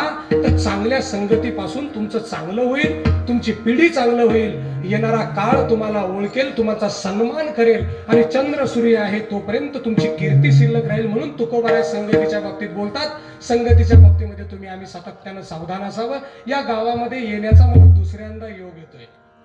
गेल्या वर्षीही सप्त्याला आलो होतोय, याही वर्षी सप्त्याला आलो. गाववाल्यांचं प्रेम आहे, जवळचं गाव आहे, गाव पूर्ण ओळखीचं आहे. मला माहित आहे एकही माणूस चेहरा असा नाही की मी ज्यांना बघितलं नाही. सगळ्यांचा परिचय. उद्या प्रजासत्ताक दिन आहे. प्रजासत्ताक दिनाच्या सर्वांना खूप खूप शुभेच्छा, सगळ्यांना शुभेच्छा. उद्या शाळेमध्ये प्रोग्राम असतो आमच्या हुतात्मा पानसरे हायस्कूलमध्ये. त्या प्रोग्रामसाठी शक्यतो गावात कार्यक्रम आहे, तुम्हाला कार्यक्रम सोडून या म्हणून नाही, उद्या आहे प्रोग्राम, याची जाणीव करून द्या. तुम्हाला सगळ्यांना माहित आहे ही सगळ्यांची शाळा आहे, प्रत्येक माणूस तिथला विद्यार्थी आहे. त्या अशा एका शूरवीराच्या नावावर, एका देशभक्ताच्या नावावर, एका योद्ध्याच्या नावावर शाळा. त्या शाळेमध्ये तुम्हा आम्हाला काम करायला मिळतं, हे आमच्यासाठी भाग्याची गोष्ट आहे. उद्या प्रोग्राम आहे, त्या प्रोग्रामच्या याच्यानं मला थोडीशी जवळ असावी सेवा म्हणून आग्रह केला गाववाल्यांकडे आणि ते मिळाली. आनंद वाटला.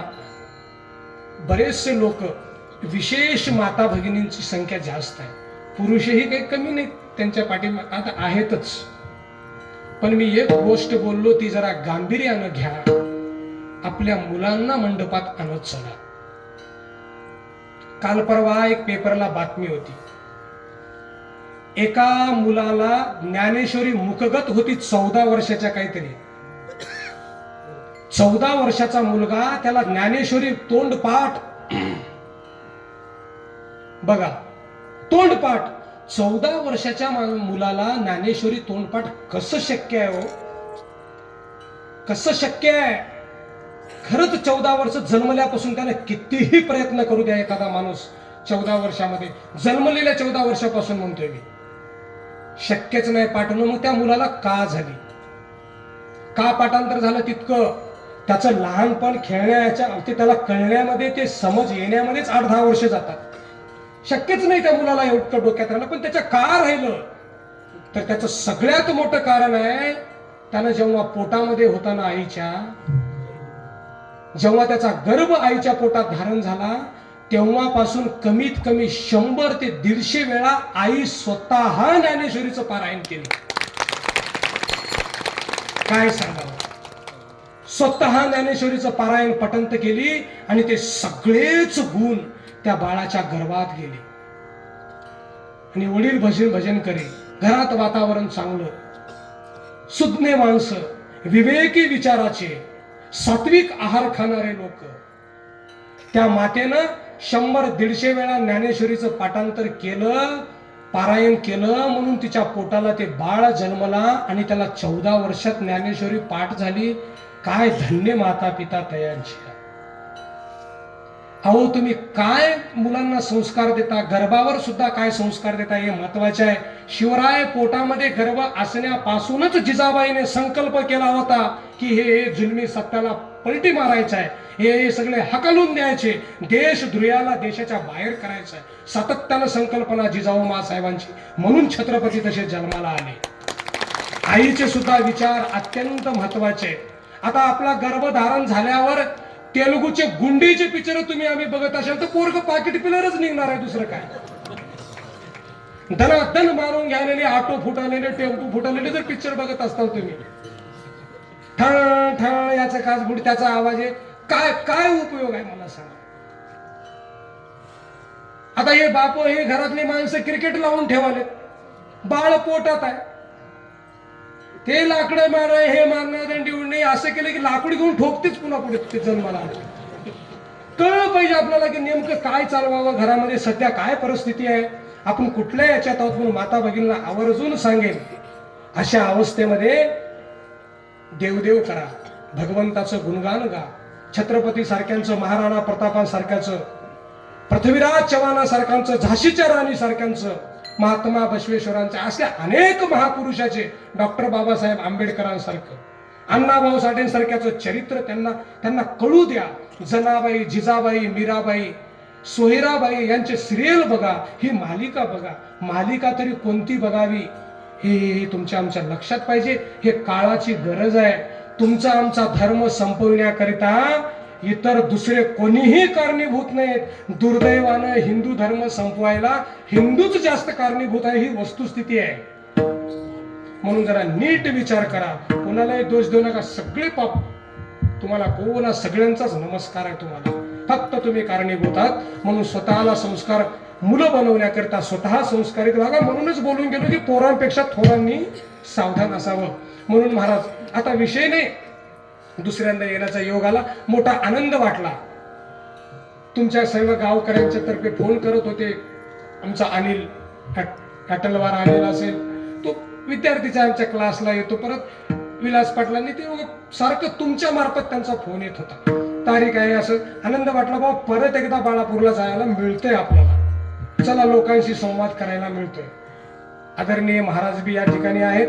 उत्कृष्ट शिवपुराण चालू आहे. शिवपुराणाला लक्ष लावून ऐका आणि त्या शिवपुराणातला एक तरी गुण घ्या.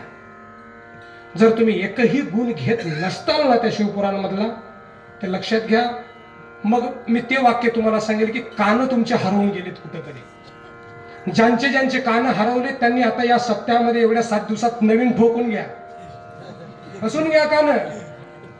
बरं, हरवून गेले नाहीत महाराज, आहेत पण खराब होऊन गेलेत, गंज खालेत, मध्ये सगळं सर्व्हिसिंगला आलेत, तर सर्व्हिसिंगही करून घ्या, काढून टाकून द्या सगळं ते दुर्गुण कानाच्या बाहेर, आणि मस्त फ्रेश आता दुसऱ्या सप्त्यापर्यंत नाही कधीच कानं आपले खराब होणार नाहीत असं चांगलं आयलिंग करून घ्या त्याला.